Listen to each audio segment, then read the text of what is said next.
Hello friends, ಎಲ್ಲರಿಗೂ ನಮಸ್ಕಾರ. ರೇಖಾ ಅಡುಗೆ ಚಾನಲ್ಗೆ ಸ್ವಾಗತ. ಬನ್ನಿ, ಇವತ್ತು ಮನೆಯಲ್ಲೇ ಸುಲಭವಾಗಿ ಕಡಿಮೆ ಇಂಗ್ರೀಡಿಯೆಂಟ್ಸಲ್ಲಿ ಒಂದು ಸ್ನ್ಯಾಕ್ಸ್ ರೆಸಿಪಿ ತೋರಿಸ್ಕೊಡ್ತೀನಿ. ಇದನ್ನು ಚಿಪ್ಸ್ ಅಂತಲೂ ಹೇಳ್ಬೋದು, ಯಾಕಂದರೆ ಟೀ ಕಾಫಿ ಜೊತೆಗೆ ತಿನ್ನೋದಕ್ಕೆ ತುಂಬಾ ಚೆನ್ನಾಗಿರುತ್ತೆ. ಅದರಲ್ಲೂ ನೀವು ಹಬ್ಬದ ಟೈಮಲ್ಲಿ ಈ ಥರ ಒಂದು ರೆಸಿಪಿನ ಮಾಡಿಟ್ಕೊಂಡ್ರೆ ತುಂಬಾ ಚೆನ್ನಾಗಿರುತ್ತೆ ಗೆಸ್ಟ್ ಬಂದಾಗ ಕೊಡೋದಕ್ಕೆ. ಇದು ಯಾವ ರೀತಿ ಮಾಡೋದು, ಇದಕ್ಕೆ ಬೇಕಾಗುವ ಇಂಗ್ರೀಡಿಯೆಂಟ್ಸ್ ನೋಡೋಣ. ಇಲ್ಲಿ 1 ಕಪ್ ಆಗೋಷ್ಟು ಗೋಧಿ ಹಿಟ್ಟು ತೊಗೊಂಡಿದ್ದೀನಿ. ನೀವು ಯಾವ ಕಪ್ಪಲ್ಲಾದರೂ ಅಳತೆ ತೊಗೊಳ್ಳಿ. ಇಲ್ಲಿ ಅದೇ 1 ಕಪ್ ಅಳತೆಗೆ ಮೈದಾ ಹಿಟ್ಟು ತೊಗೊಂಡಿದ್ದೀನಿ. ಮತ್ತು ಒಂದು 5 ಪೀಸ್ ಬೆಳ್ಳುಳ್ಳಿ ತೆಗೆದಿಟ್ಕೊಂಡಿದ್ದೀನಿ. ಒಂದು 5ರಿಂದ 6 ಒಣಗಿದ ಮೆಣಸಿನ್ಕಾಯಿ ತೆಗೆದಿಟ್ಕೊಂಡಿದ್ದೀನಿ.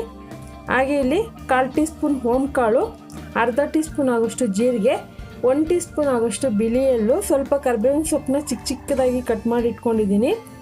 ಮತ್ತು ಮಾಡೋದಕ್ಕೆ ಎಣ್ಣೆ, ರುಚಿಗೆ ತಕ್ಕಷ್ಟು ಉಪ್ಪು, 1 ಟೇಬಲ್ ಸ್ಪೂನ್ ಆಗೋಷ್ಟು ತುಪ್ಪ ಬೇಕಾಗುತ್ತೆ. ಈಗ ಯಾವ ರೀತಿ ಮಾಡೋದಂತ ನೋಡೋಣ. ಈಗ ಒಂದು ಮಿಕ್ಸಿ ಜಾರ್ಗೆ ಒಂದು 5ರಿಂದ 6 ಒಣಗಿದ ಮೆಣಸಿನ್ಕಾಯಿ, ಬೆಳ್ಳುಳ್ಳಿ ಹಾಕ್ಕೊಂಡು ಇದಕ್ಕೆ ಒಂದು ಸ್ವಲ್ಪ ನೀರು ಹಾಕ್ಕೊಂಡು ತರಕಾರಿಯಾಗಿ ಪೇಸ್ಟ್ ಮಾಡ್ಕೊತೀನಿ. ನಿಮ್ಗೇನಾದರೂ ಬೆಳ್ಳುಳ್ಳಿ ಪೇಸ್ಟ್ ಇಷ್ಟ ಆಗೋದಿಲ್ಲ, ಬೆಳ್ಳುಳ್ಳಿ ಫ್ಲೇವರ್ ಬೇಡ ಅಂದರೆ ಈ ಒಣಗಿದ ಮೆಣಸಿನ್ಕಾಯಿನ ಮಾತ್ರ ಪೇಸ್ಟ್ ಮಾಡಿ ಹಾಕ್ಕೊಳ್ಳಿ. ಆದರೆ ಬೆಳ್ಳುಳ್ಳಿ ಫ್ಲೇವರ್ ಇದ್ದರೆ ಸ್ವಲ್ಪ ಚೆನ್ನಾಗಿರುತ್ತೆ. ನೀವು ಇಷ್ಟಪಡಲ್ಲ ಅಂದರೆ ಸ್ಕಿಪ್ ಮಾಡ್ಕೊಳ್ಳಿ. ಈಗ ಇದನ್ನು ತರಕಾರಿಯಾಗಿ ಪೇಸ್ಟ್ ಬಂದಿದ್ದಾಯಿತು. ಈಗ ಯಾವ ರೀತಿ ಮಾಡೋದಂತ ನೋಡೋಣ. ಈಗ ಒಂದು ಬೌಲ್ಗೆ ನಾನು ಗೋಧಿ ಹಿಟ್ಟು, ಮೈದಾ ಹಿಟ್ಟು 2 ಸಮ ಪ್ರಮಾಣದಲ್ಲಿ ತೊಗೊಂಡಿದ್ದೀನಿ. ನೀವು ಸ್ಟಾರ್ಟಿಂಗ್ ಮಾಡೋದಾದರೆ ಒಂದು ಚಿಕ್ಕ ಬಟ್ಲಲ್ಲಿ ಅಳತೆ ತೊಗೊಂಡು ಫಸ್ಟ್ ಟ್ರೈ ಮಾಡಿ. ನಿಮ್ಗೆ ಇಷ್ಟ ಆಯಿತು ಅಂದರೆ ಇದನ್ನು ಜಾಸ್ತಿ ಮಾಡಿ ಸ್ಟೋರ್ ಮಾಡಿ ಇಟ್ಕೊಬೋದು. ಈಗ ಇದನ್ನು ನಾನು ಡ್ರೈ ಮಿಕ್ಸ್ ಮಾಡ್ಕೊತಾ ಇದ್ದೀನಿ. ಫಸ್ಟ್ ಇದೆಲ್ಲ ಮಿಕ್ಸ್ ಮಾಡಿದ ಮೇಲೆ ಇದಕ್ಕೆ 1 ಟೀ ಸ್ಪೂನ್ ಆಗೋಷ್ಟು ಉಪ್ಪು ಹಾಕ್ಕೊತಾ ಇದ್ದೀನಿ. ಈಗ ಇದಕ್ಕೆ ಓಂಕಾಳು, ಜೀರಿಗೆ ಮತ್ತು ಬಿಳಿ ಎಳ್ಳು, ಕರಿಬೇವಿನ ಸೊಪ್ಪು ಹಾಕ್ಕೊತಾ ಇದ್ದೀನಿ. ಕರಿಬೇವಿನ ಸೊಪ್ಪನ್ನ ಚಿಕ್ಕದಾಗಿ ಕಟ್ ಮಾಡ್ಕೊಳ್ಳಿ. ನೀವೇನಾದರೂ ಎಳ್ಳು ಇಷ್ಟಪಡಲ್ಲ ಅಂದರೆ ಸ್ಕಿಪ್ ಮಾಡ್ಕೊಳ್ಳಿ. ಬೈ ಚಾನ್ಸ್ ನಿಮ್ಮ ಹತ್ರ ಬ್ಲ್ಯಾಕ್ ಕಲರ್ ಇದ್ದರೆ ಅದನ್ನು ಯೂಸ್ ಮಾಡ್ಕೊಬೋದು. ಈಗ ಇದಕ್ಕೆ ತುಪ್ಪ ಹಾಕ್ಕೊತಾ ಇದ್ದೀನಿ.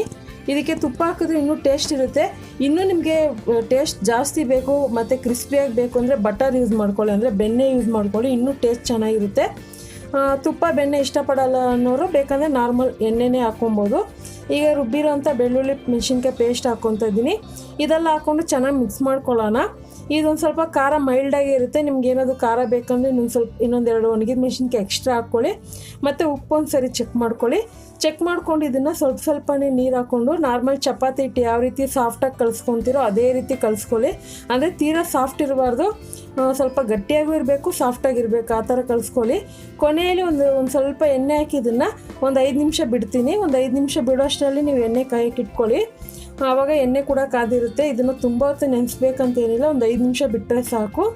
ಈಗ ಇದನ್ನು ಒಂದು ನಾರ್ಮಲ್ ಚಪಾತಿ ಉಂಡೆ ತೊಗೊತೀರಲ್ಲ ಆ ಸೈಜಿಗೆ ತೊಗೊಂಡು ಸ್ವಲ್ಪ ಮೈದಾ ಹಿಟ್ಟಿಂದ ಇದನ್ನು ಲಟ್ಟಿಸ್ಕೊತೀನಿ. ನಾರ್ಮಲ್ ಚಪಾತಿ ನೀವು ರೊಟ್ಟಿಗೆ ಯಾವ ರೀತಿ ಮಾಡ್ತೀರೋ, ಚಪಾತಿ ಅಂದರೆ ಸ್ವಲ್ಪ ಸಾಫ್ಟಾಗಿ ದಪ್ಪ ಮಾಡ್ಕೊತೀರಾ. ಇದೊಂದು ಸ್ವಲ್ಪ ರೊಟ್ಟಿ ಸೈಜಿಗೆ ಮಾಡ್ಕೊಳ್ಳಿ. ಒಂದು ಸ್ವಲ್ಪ ತೆಳ್ಳಗೆ ಮಾಡ್ಕೊಳ್ಳಿ. ತೆಳ್ಳಗೆ ಮಾಡಿಕೊಂಡು ನಿಮ್ಗೆ ಯಾವ ಥರ ಬೇಕು ಆ ಥರ ಕಟ್ಟಿಂಗ್ ಮಾಡ್ಕೊಬೋದು. ಬೇಕಂದರೆ ರೌಂಡ್ ಶೇಪು ಮಾಡ್ಕೊಬೋದು. ಇಲ್ಲಿ ನಾನು ಸ್ವಲ್ಪ ಡೈಮಂಡ್ ಶೇಪ್ ಮಾಡ್ಕೊತೀನಿ. ಫಸ್ಟು ಸ್ಟ್ರೈಟಾಗಿ ಕಟ್ ಮಾಡ್ಕೊಂಡು ಆಮೇಲೆ ಕ್ರಾಸಾಗಿ ಕಟ್ ಮಾಡ್ಕೊತೀನಿ. ನಿಮ್ಗೆ ಇನ್ನೂ ಚಿಕ್ಕದಾಗಿ ಬೇಕಂದರೆ ಚಿಕ್ಕದಾಗಿ ಸಹ ಮಾಡ್ಕೊಬೋದು. ಸ್ವಲ್ಪ ದೊಡ್ಡದಾಗಿ ಮಾಡಿದ್ರೆ ಏನಾಗುತ್ತೆ ಗೊತ್ತಾ, ಎಣ್ಣೆಲಿ ಹಾಕಿದಾಗ ಅದು ಉಬ್ಬುತ್ತಲ್ವ, ಅದು ಮೆತ್ತು ಬಂದುಬಿಡುತ್ತೆ. ಸ್ವಲ್ಪ ಚಿಕ್ಕದಾಗಿ ಮಾಡ್ಕೊಳ್ಳಿ. ಈಗ ಅದೇ ಟೈಮ್ಗೆ ಎಣ್ಣೆ ಕಾಯಕ್ಕೆ ಇಟ್ಕೊಂಡಿದ್ದೆ. ಎಣ್ಣೆನೂ ಮೀಡಿಯಮ್ ಹೀಟಲ್ಲೇ ಇರಬೇಕು. ಇದನ್ನು ಹಾಕ್ಕೊಂಡು ಚೆನ್ನಾಗಿ ಫ್ರೈ ಮಾಡ್ಕೊಳ್ಳೋಣ. ನೀವು ಫಸ್ಟ್ ಟೈಮ್ ಮಾಡಿ ಅದೇನಾದರೂ ಮೆತ್ತಿಗಾಯ್ತು ಅಂದರೆ ಇನ್ನೂ ಸ್ವಲ್ಪ ತೆಳ್ಳಗೆ ಲಟ್ಟಿಸ್ಕೊಳ್ಳಿ.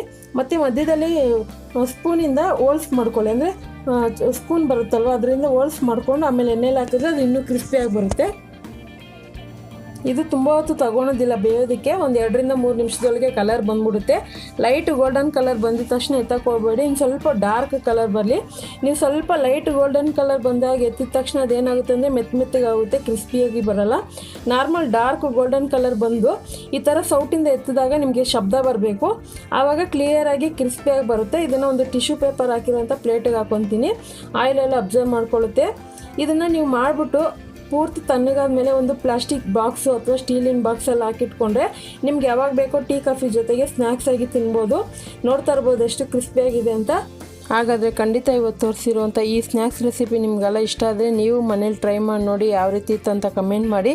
ಈ ರೆಸಿಪಿ ಇಷ್ಟ ಆದರೆ ಲೈಕ್ ಮಾಡಿ, ಶೇರ್ ಮಾಡಿ, ರೇಖಾ ಅಡುಗೆ ಚಾನಲ್ನ ಸಬ್ಸ್ಕ್ರೈಬ್ ಮಾಡಿ. ಈ ವಿಡಿಯೋ ನೋಡಿದ್ದಕ್ಕಾಗಿ ಎಲ್ಲರಿಗೂ ಧನ್ಯವಾದಗಳು. ಟೇಕ್ ಕೇರ್, ಬಾಯ್.